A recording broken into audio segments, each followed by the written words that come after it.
Hey medicos, welcome back to my channel How Doctor Thinks. Today's topic is mitral regurgitation. What do you think about the mitral regurgitation? Okay, now we can start. Mitral regurgitation, also called the insufficiency. Regurgitation is defined as the failure of a valve close completely. Regurgitation result in the reserved blood flow starts because a rapid raise in left atrial pressure and left ventricle dilate slowly. Now we talk about the etiology. Mitral regurgitation is basically two types, acute and chronic. Acute mitral regurgitation is caused by infective endocarditis, papillary muscle rupture, caudal rupture, and maybe blunt trauma. And chronic mitral regurgitation caused by commonly rheumatic fever, infective endocarditis, congenital radiation, ischemic cardiopathy, and dilated cardiomyopathy. Now we talk about the pathophysiology of mitral regurgitation. Acute mitral regurgitation consists of increase in left ventricular pressure and pulmonary edema, and chronic mitral stenosis consists dilated left atrium with normal pressure, left ventricle enlargement. It's also called ventricular remodeling, and increase the total stroke volume. Now we talk about the clinical features of mitral regurgitation. Increase forward flow through the mitral valve cause a loud third heart sound and even a short mid diastolic murmur.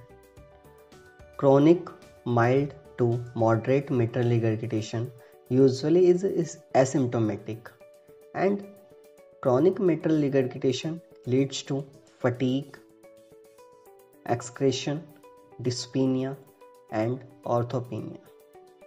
Acute severe mitral regurgitation leads to pulmonary edema. Now we talk about the investigation.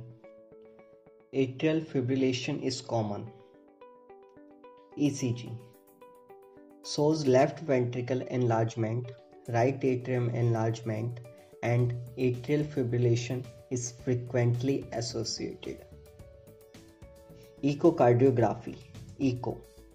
Left ventricle function can be assessed, showing dilated left ventricle and left atrium, and also seen mitral regurgitation jet area and intensity. X-ray.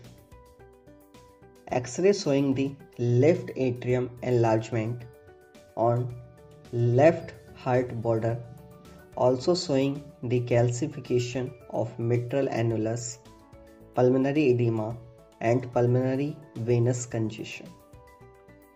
Cardiac catheterization shows the dilated left ventricle, left atrium, and mitral regurgitation. Also shows pulmonary hypertension and coronary artery disease. Treatment. In the medical therapy, we use antibiotic prophylaxis for infective endocarditis.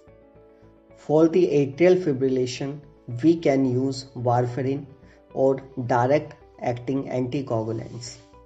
For the acute severe mitral regurgitation, we should doing urgent stabilization and preparation for surgery. Also, we can use diuretics and vasodilators such as sodium nitroprusside. In case of surgical management, we can doing different types of surgery like mitral valve repair and mitral valve replacement. Thank you so much for watching this video.